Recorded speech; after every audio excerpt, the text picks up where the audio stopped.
Okay, today we'll be talking about the work-energy theorem. All right, consider a constant net force exerted on an object.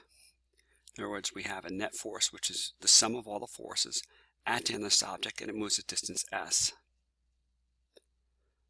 All right, the work would simply be the sum of all the forces times the distance. And we knew from Newton's second law that F is equal to ma.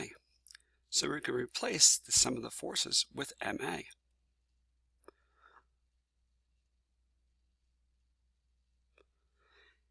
Now we also know that if work is equal to mas, and we just look at the terms as, and we know that the force is a constant force, therefore we'll have a constant acceleration, and we can use the constant acceleration equations and substitute as with ax. X being displacement and s being displacement. So x and s are the same thing. If we rewrite this in solving for ax, we would have ax is equal to this quantity, and therefore we can take ax or as and replace it with this, and we get this expression. We could rewrite this and get this. What this is saying is this is the final kinetic energy minus the initial kinetic energy must be equal to the work done on the object. So what is kinetic energy?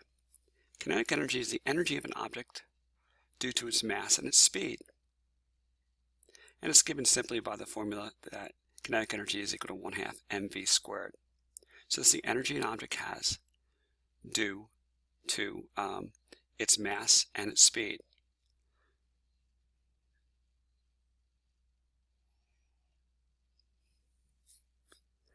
All right, so what does this mean? Well, we basically came up with what's called the work-energy theorem. When a net external force does work on an object, the kinetic energy of the object changes by the amount of work done on it. So you take a jet and you apply a force through a distance. And it starts out with some initial velocity. We'll end up with some final velocity. In other words, we did work to it. We changed its kinetic energy from where it started to where it ended. In other words, the work is equal to the kinetic energy final minus the kinetic energy initial. All right, let's do an example with that. We have a space probe, and it has a force applied to it. It starts off with some initial kinetic energy, has some final kinetic energy, and this force is applied over a distance. If we know the initial speed, we apply that force over a distance we did work to the object. It's going to make the object go faster. So we've changed its kinetic energy since the force was in the direction of the displacement. So simply put, we know that work is equal to the final kinetic energy, wherever it ended up in, minus the initial. And the work we put into is the sum of the forces, or F, times the cosine of the angle, times the distance.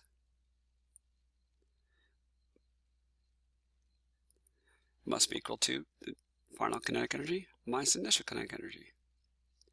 And if we plug in all the numbers, we can solve for the final velocity. Okay, so let's summarize what this meant. Basically, we had an object, we did work to it. If we know the work we did to it, and we know the initial kinetic energy, we could figure out the final kinetic energy. All right, let's try another example. The net work done on a skier going down a hill will cause a change in kinetic energy. If we know the initial kinetic energy, we can determine the final speed, as long as we know how much work was done to the object. Now, it's important to remember that the normal force and the weight in the y won't do any work because they're acting at 90 degrees to the direction of motion.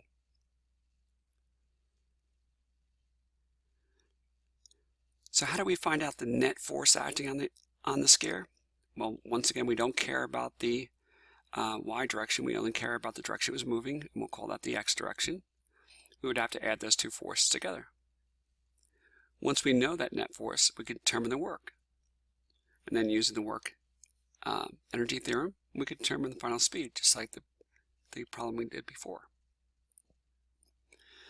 So just like the problem before, if we know how much work we did, and that work would be force times distance, we know the final, the initial kinetic energy, we can find the final kinetic energy, and nestled inside that final kinetic energy would be the final speed. So in this case, this force would be the weight in the x, which is mg sine of 25 degrees, minus whatever this kinetic friction is acting up. So without putting numbers in this, I didn't want to go any further, but basically what you're saying is we can easily figure out the work that was done on the object by, if we know these numbers, multiplied by the distance it moved. Now we would know the work that was done on the object. We knew the initial. We can figure out the kinetic, and inside the kinetic is the speed. All right.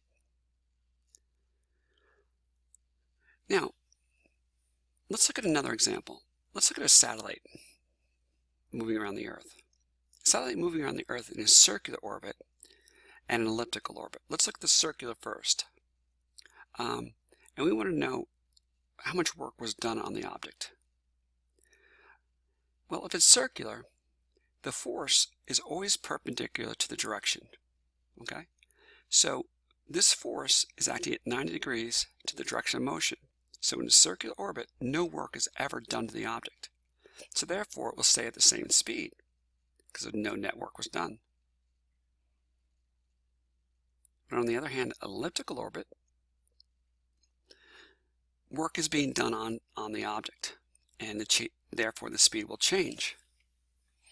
In the top section of the diagram, the satellite would increase speed because gravity does work on the object. Now, why is that so? You can see that this force, part of this distance, part of this force is in the direction of the displacement. Therefore, it's going to cause it to speed up. But as it goes away, in the bottom section here, the force is in the opposite direction of the displacement, and it causes it to slow down. So therefore, in an elliptical orbit, the speed of the satellite is constantly increasing and decreasing.